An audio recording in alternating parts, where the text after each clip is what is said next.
The American dream of retirement is dead. Specifically, it died in Florida, got cremated in Arizona, and had its ashes scattered over a $4,000 a month assisted living facility in Boca Raton. But here's the thing nobody's telling you. If you turn back the clock and map, you can still live like a boomer king. See, while everyone is fighting over overpriced condos in cities where a steak dinner costs more than your car payment, there are towns in America that still think it as 1970. Places where your pension is on life support it as a bodybuilder. Towns where the diner still serves coffee for $1, where the pharmacist knows your name, and where the biggest scandal is who brought store-bought pie to the church potluck. We're counting down 10 nostalgic havens where your money literally doubles, ranked by retro charm and affordability.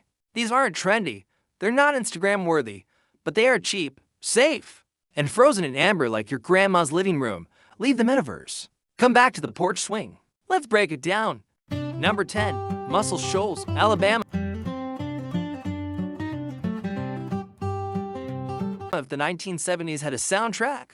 Muscle Shoals wrote it. This is the town where Aretha Franklin recorded, where the Rolling Stones came to find soul, where a bunch of white studio musicians called the Swampers helped define an entire era of American music. And today, you can retire here for the price of a mid-tier used car. Muscle Shoals sits along the Tennessee River in northwest Alabama, and the vibe is pure vintage. We're talking classic diners with jukeboxes that actually work, record shops selling vinyl like it never went out of style, and a downtown that looks like someone hit pause in 1974, forgot to press play. The streets are wide, the pace is slow, and the only traffic jam you'll encounter is behind a guy in a vintage Corvette who refuses to go above 25. Let's talk pension math because this is where it gets beautiful. Cost of living is 17% below the national average. Property taxes are laughably low. You could live here on $2,500 a month and still have money left over for fishing gear and vinyl records, but the nostalgia factor is what sells it. Muscle Shoals still has bowling leagues, actual, organized Thursday night bowling leagues with matching shirts and trophies. There's a drive-in theater in nearby Florence. Community picnics happen regularly, and every year, the town hosts a music festival that brings in tourists from around the world. Tourists who pay more for their hotel than you pay for your monthly mortgage. So why isn't everyone here? Here's the catch. The hospital is small.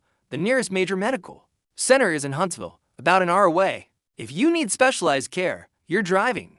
Summer heat is aggressive. Think 95 degrees with humidity that makes you question your life choices. And the nightlife is, well, there isn't one, unless you count the American Legion karaoke night, which, to be fair, slaps. A retired music teacher on Reddit summed it up perfectly. I moved here 5 years ago and haven't looked back. My mortgage is $680. My neighbors know my dog's birthday. The only downside is everyone wants to talk about who played on what album in 1972. And honestly, I'm into it. The reality check. No sushi. Seriously, the closest decent sushi is 45 minutes away. Internet can be spotty in some areas. The airport situation is Huntsville or Birmingham, neither of which is exactly convenient. And if you're looking for diversity in cuisine or culture, Muscle Shoals is limited. But if you want a porch, a river view, and a soundtrack that never gets old, this is it. Would you trade modern chaos for retro peace and a jukebox that still plays Otis Redding? Number 9. Martinsville, Virginia. Welcome to Martinsville, Virginia, where NASCAR nostalgia isn't a memory, it's a lifestyle. This town was built on speedways and furniture factories, and while the factories have slowed down, the 1970s vibe has only gotten stronger. Martinsville Speedway is the oldest track on the NASCAR circuit, and the town around it feels like a time capsule. Classic car shows happen monthly. The downtown strip is diners with formica countertops and waitresses who call you honey. There's a barber shop with a spinning pole and a hardware store where the owner gives unsolicited advice about your gutters. Now, let's talk money, because this is where your pension starts flexing. Cost of living is 20% below the national average. You can buy a beautiful Victorian home for under $150. And spend your weekends watching races at the Speedway like it's still 1975. The nostalgia here is thick. We're talking community bingo nights, Christmas parades where the fire truck is the main attraction, high school football games that the entire town attends. There's a drive-in movie theater in nearby Danville. People still wave from their cars. It's aggressively wholesome. So why is housing so cheap? Here's the catch. The economy never fully recovered from the furniture and textile industry collapse. And employment is higher than average. Young people leave for bigger cities. The town is older, quieter, and let's be honest, a little sleepy. If you're looking for a booming job market or a buzzing social scene, Martinsville will disappoint you. As one retiree put it on a forum, I bought a 4-bedroom house for $95,000 and retired at 58. The Speedway is my church now. Only downside is everyone knows my business, including what I had for lunch on Tuesday. Reality check. Healthcare options are limited. The closest major hospital is in Roanoke, about in our north. There's no Target, no Whole Foods. The cultural scene is NASCAR, church, and the occasional bluegrass festival. Winters are gray and can feel isolating if you're not into the small-town rhythm. But if you want a pension, that feels like a lottery win. A house with a wraparound porch and neighbors who wave every single time they see you. Martinsville is calling. Would you trade Instacart for a town where everyone knows your name and your grocery list? Number 8. Hannibal, Missouri.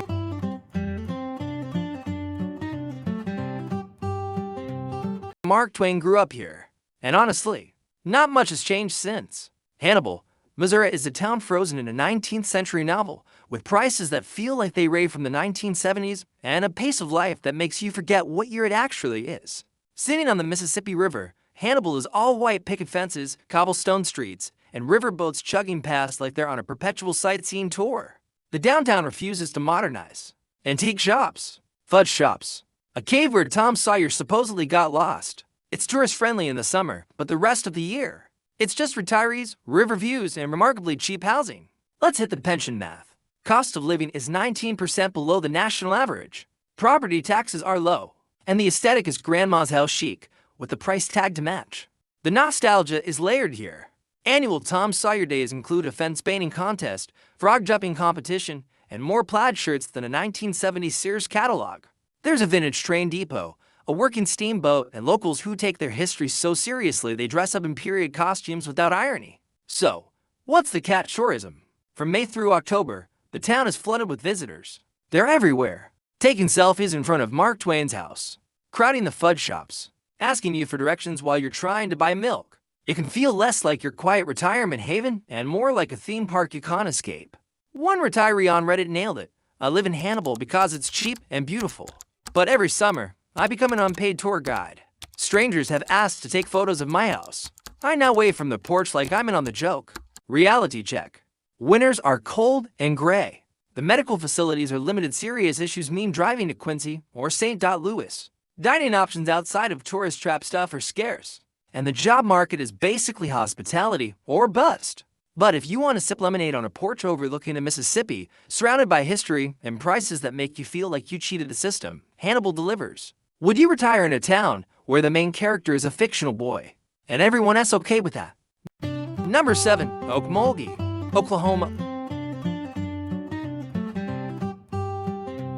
Okmulgee is what happens when an entire downtown gets frozen in time and nobody bothers to thaw it out. This town was once the capital of the Creek Nation and a booming oil hub. Now, it's a hauntingly beautiful collection of historic buildings, half-occupied and fully affordable. The architecture here is stunning. We're talking Art Deco storefronts, ornate brick facades, and a courthouse that looks like it belongs in an oil film. But many of these buildings are empty or underused. The town peaked decades ago, and the result is a living museum that you can actually afford to live in. Let's run the pension math. Cost of living is 28% below the national average. Property taxes are negligible. You can buy a historic craftsman bungalow for under $80. And spend your days exploring a downtown that feels like a set from the Last Picture Show. Nostalgia here isn't performative, it's structural. There's still a soda fountain, a vintage movie palace being slowly restored, weekly farmers markets where everyone knows everyone. High school football is religion, and the town square hosts seasonal festivals that draw 3 generations of the same families. The catch, Okmulgee isn't cheap by accident. The economy is struggling, jobs are scarce. The population has declined steadily for decades. Many storefronts sit empty not for charm, but because no one's moved in. The town can feel isolated and, in some blocks, genuinely abandoned. A retiree on Reddit shared this. I bought a 3-bedroom house for $55,000. The porch alone is worth that, but some nights, the silence on Main Street is a little too real. You feel like the last person who showed up to a party that ended in 1982. Reality check. Limited healthcare. Closest major hospital is Tulsa, about 40 minutes north. Internet can be unreliable. There's no real nightlife. and the dining scene is diners and fast food. Summers are brutally hot, and the town's future is uncertain, which some might find unsettling. But if you're looking for architectural beauty, historic charm, and prices so low you'll double-check the listing, Okmulgee offers something rare, a town where your pension doesn't just survive, it thrives would. You move to a town that's beautiful but fading if it meant your retirement fund felt infinite? Number 6. Oil City, Pennsylvania. Oil City sounds like a joke, but it's real and it's ridiculously cheap. This is where the American oil industry was born in the 1860s, and the Victorian mansions built by oil barons are still standing. The difference now, you can buy one for the price of a new truck. Nestled in a river valley in northwestern Pennsylvania, Oil City is all brick streets, gas lamps, and ornate architecture that would cost millions anywhere else. Here, it costs tens of thousands. The town peaked during the oil boom, declined during the oil bust, and has been quietly waiting for someone to rediscover it ever since. Let's crunch the numbers. Median home price in Oil City is $78,000. Victorian homes with original woodwork, wrap-around porches, and 3,000 square feet regularly sell for $50,000 to $90,000. Rent average is $650. A dinner for two at a local restaurant, under $30. In Pittsburgh, that same dinner costs $70 and comes with a parking fee. Cost of living is 26% below the national average. You can live here on $2,000 a month and feel rich. Your 401k isn't on life support, it's doing deadlifts. The nostalgia is physical here. There's a vintage diner called The Barrel that hasn't changed since 1952.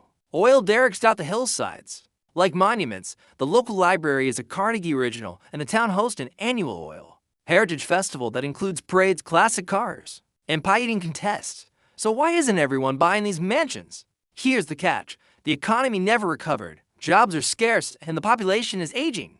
The nearest major city is Erie, over an hour away. Winters are harsh. Lake effect snow from Erie makes driving miserable for months, and the isolation can feel heavy, especially in February when the sun sets up for 30. One Oil City retiree put it bluntly, "I bought a 6-bedroom Victorian for $62,000. It has a turret, an actual turret. But the guy at the hardware store told me to prepare for gray season." He wasn't joking. From November to March, the sky is just gray. Reality check. Healthcare is limited. The hospital is small, and specialists require a drive. Entertainment is minimal. Think bowling, fishing, and the occasional community theater production. The population skews older, so if you're looking for energy or diversity, you'll feel it's lacking. But if you've ever dreamed of owning a Victorian mansion with stained glass windows and a grand staircase, Oil City might be the last place in America where that dream is still affordable. Would you trade sunshine for a turret and a mortgage smaller than your car payment? Number 5. Deming, New Mexico. Deming looks like a town straight out of a 1970s road trip movie. Dusty, sun-baked, and surrounded by desert emptiness that either terrifies you or sets you free. It's also cheap, warm, and quietly beloved by snowbirds and RV retirees who figured out the secret. Sitting in the high desert of southwestern New Mexico, Deming is a vibe that's hard to describe. Part Breaking Bad aesthetic minus the meth, mostly. Part old school Route 66 nostalgia. There's a vintage rock museum, a downtown of adobe buildings, and a whole lot of sky. The population is around 14,000, mostly retirees, ranchers, and people who like being left alone. Pension math time. Median home price in Deming is $145,000. You can find clean, move-in ready homes for under $100,000 if you're not picky about curb appeal. Rent average is $800. Mexican food that'll change your life costs $9. In Albuquerque, that same meal is $20 and comes without the authenticity. Cost of living is 14% below the national average. The sunshine is year-round, and your heating bill in winter is basically non-existent. The nostalgia here is less Leave It to Beaver and more Easy Rider. There's an annual Great American Duck Race that dates back to 1980. Vintage diners serve green chili everything. The RV parks host weekly potlucks and bingo nights. Neighbors sit on porches at dusk, watching the sunset paint the desert pink. It's slow, simple, and deeply appealing to a certain kind of retiree. The catch. Deming is in the middle of nowhere. The nearest major city is Las Cruces in our east. El Paso is 90 minutes. If you need specialized health care, you're driving. The town is dusty literally. Windstorms blow sand into everything. And while the desert is beautiful, it's also stark, which can feel lonely if you're not into the isolation. A Reddit snowbird share this gem, Moved here in my RV 3 years ago. Now I own a casita. My neighbor is a retired cowboy who gives me eggs from his chickens. The only downside is the wind I vacuum sand out of my ears. Reality check. The food scene is limited great Mexican, but that's about it. Cultural activities are minimal. Summers are blazing hot, and the landscape isn't for everyone. If you want green trees and rivers, Deming will feel like Mars. But if you want cheap living, endless sunshine, and a community of retirees who've deliberately opted out of the rat race, Deming is a quiet contender. Would you trade scenery for savings and call the desert home? Number 4. Gadsden, Alabama. Gadsden, Alabama has big fish vibes literally. Tim Burton filmed the movie here, and the town still looks like a 1950s fever dream wrapped in southern hospitality and surprisingly low property taxes. Sitting along the Coosa River in northeast Alabama, Gadsden is a former industrial hub that's reinvented itself as a charming, affordable place to grow old. There's a vintage downtown with a restored Art Deco theater, a riverwalk, classic car shows, and a pace of life that feels like it hasn't hit fast forward since Eisenhower was president. Pension math incoming. Median home price in Gadsden is $150,000. Brick ranch homes with big yards sell for under $120,000 regularly. Rent averages $800. A pulled pork plate with 2 sides and sweet tea cost $11. In Birmingham, that same plate is $26, and they'll call it artisanal. Cost of living is 18% below the national average. Property taxes are low. Sales tax is reasonable. Your pension stretches like taffy here. The nostalgia factor is thick.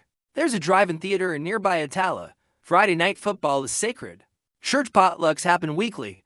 The local diner still has a counter with spinning stools. And the town's annual River Fest draws families from across the region for music, food, and fireworks. The catch: healthcare. Again, the local hospital is decent for basics. But anything serious means Birmingham, about in our south. The economy is still recovering from manufacturing losses. And while the town is friendly, it's also conservative if that matters to you. Factor it in. One retiree on Reddit offered this, bought a house with a screen porch for $105,000. My neighbors brought me a casserole the day I moved in. Only downside: the gossip network. Everyone knows I bought new curtains before I even hung them. Reality check. Limited dining options. Minimal nightlife. No major airports nearby. And summer humidity that makes breathing feel optional. If you're coming from a big city, the adjustment might take a minute. But if you want a small southern town where the river is beautiful, the people are warm, and the prices make you feel like you've won something, Gadsden quietly delivers. Would you trade anonymity for a casserole and a screen porch? Number 3. Chillicothe, Ohio. Chillicothe, Ohio is the platonic ideal of a Midwestern Main Street. Brick storefronts, old bakeries, streets so safe that kids still ride bikes without helmets.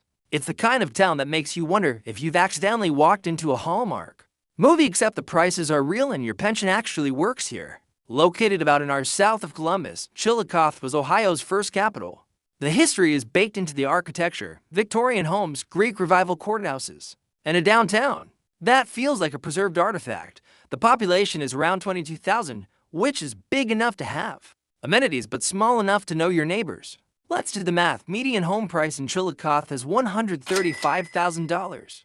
Stately homes with original hardwood floors and front porches sell for under $150,000. Rent average is $850. A meat and 3 lunch at a local diner, under $10. In Columbus, that lunch is $20 and served. Ironically, cost of living is 16% below the national average. There's a VA hospital nearby, which is a huge draw for veteran retirees. And the town has Appalachian vibes without the isolation. Columbus is close enough for day trips. Nostalgia here is structural.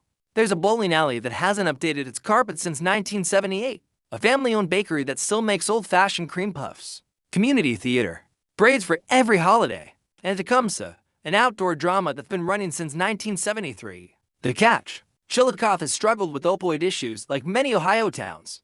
Crime rates are slightly above average for the state. Some neighborhoods are rougher than others, so do your homework. And while it's close to Columbus, it's not Columbus. Entertainment options are limited. A retiree on Reddit shared, "I moved here from California. My mortgage is $640 a month for a 3-bedroom with a porch." The catch: I've had for conversations about soybeans this week. 4. Reality check. Winters are cold and gray. The cultural scene is limited. Dining options are comfort food heavy. And if you're looking for diversity, you won't find much. But if you want a safe, affordable, genuinely Midwestern town where the bakery remembers your order and the cost of living lets you breathe, Chillicothe is waiting. Would you retire somewhere where the biggest news is whose pie won the county fair? Number 2. Natchez, Mississippi. Natchez is what happens when time forgets an entire city. Antebellum mansions line the bluffs. The Mississippi River rolls past like a postcard.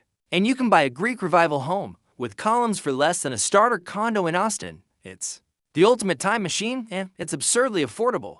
Natchez sits on the Mississippi border with Louisiana, and its history is both beautiful and complicated. This was once one of the wealthiest cities in America, built on cotton and, let's be honest, enslaved labor. The mansions remain preserved and largely affordable, while the town has reinvented itself as a quiet, quirky retirement destination.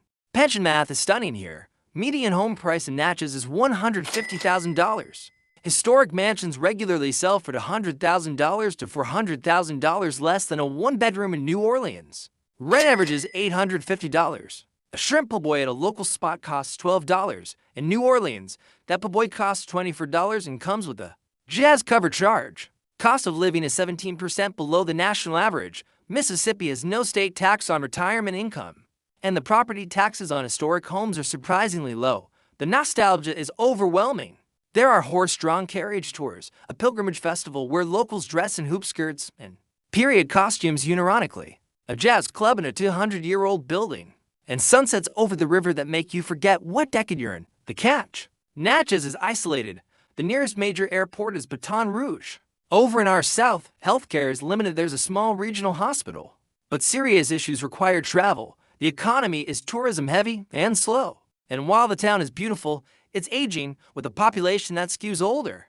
A Natchez retiree on Reddit summed it up: "I bought an 1850s mansion for $180,000. It is a grand staircase and original chandeliers. Downside: the only nightlife is a guy named Earl who plays piano at the hotel bar on Fridays. I love Earl." Reality check: summers are brutally hot and humid. The dining scene is limited but solid. Internet can be slow in historic districts. And the racial history of the town is something you'll need to reconcile with if you move there.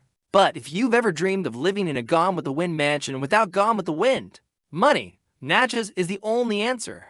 Would you trade modern convenience for columns, chandeliers, and Mississippi River sunsets? Number 1. The Villages, Florida, the original section. Yes, I know. The Villages, the punchline of every boomer's gone wild joke. The STD capital rumors. The golf cart do is. But hear me out, because the original section of the Villages is something different. It's a manufactured 1970s utopia. And if you can get past the weirdness, it's kind of genius. The Villages is massive, over 130,000 residents spread across 3 counties. But the original section, built in the 1980s and 1990s near Lake Sumter and Spanish Springs, has a vibe the newer sprawl lacks. It's denser, walkable, and designed to feel like a 1950s Florida town that time forgot.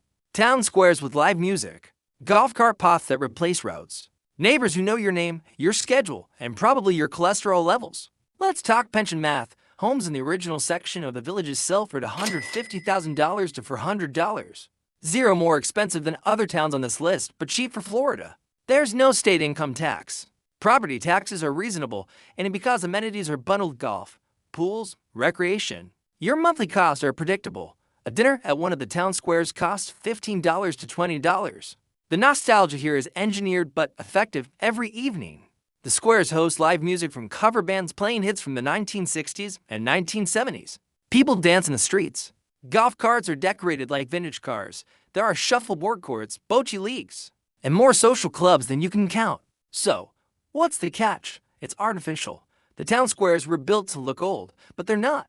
Some people find the relentless cheerfulness oppressive. The newer sections of the Villages are sprawling and soulless. Avoid them. And yes, the gossip is aggressive. Everyone knows everyone's business. A resident on Reddit shared this: "I moved to the Villages at 62 and thought it was a cult. It kind of is, but it's a cult with great weather, $5 margaritas, and free concerts every night. I've never been more socially active in my life or more judged for my lawn." Reality check: healthcare is actually excellent. There are major hospitals and specialists nearby, but the Homogeneity is real. It's overwhelmingly white, conservative, and over 55. If you want diversity cultural, political, or otherwise, this isn't it. Also, summers are swampy. But here's the thing, for retirees looking for community, activity, and the manufactured sense of nostalgia, the Villages delivers something no organic small town can predictability. You know what you're getting. Would you live in a town that was built to feel like the past?